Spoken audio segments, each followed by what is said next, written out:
सारखं जसं lunch time होतो तसं मी एक तासाचा लंच टाइम असतो ना, तर मी येत राहतो मॉलमध्ये, कारण व्हिडिओज पण बनवायचे असतात. आणि सध्या मी रेग्युलर रोडवरती येता जाताना व्हिडिओ मला बनवायला भेटत नाही. त्याचं एक रिझन आहे, मी ते नंतर सांगेन कधीतरी. तर आता सध्या आहे ना, मी मॉलमध्ये असंच फिरतोय.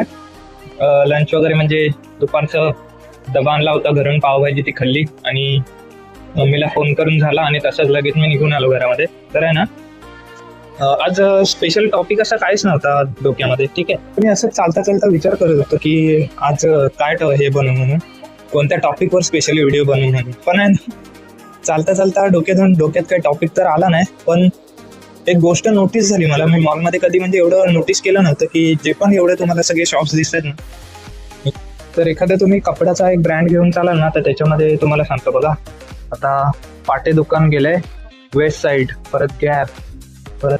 तर मला नक्की माहिती नाही ते स्पेसिफिक क्लोथ्स वेअर आहे की म्हणजे त्याच्यामध्ये क्लोथ्समध्ये पण वेगवेगळे टाईप असतात ना.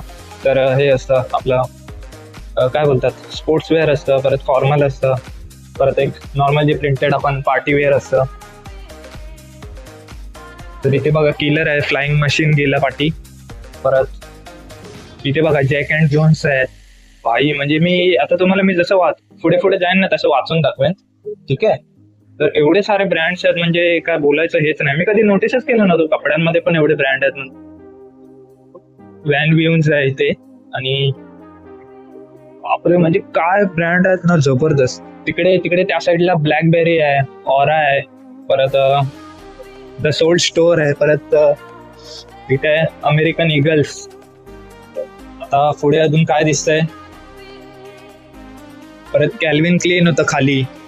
म्हणजे एवढे सारे ब्रँड्स आहेत ना, बाप रे बाप. तुम्ही म्हणजे मोजून म्हणजे होणारच नाही मोजायला. हे बघ,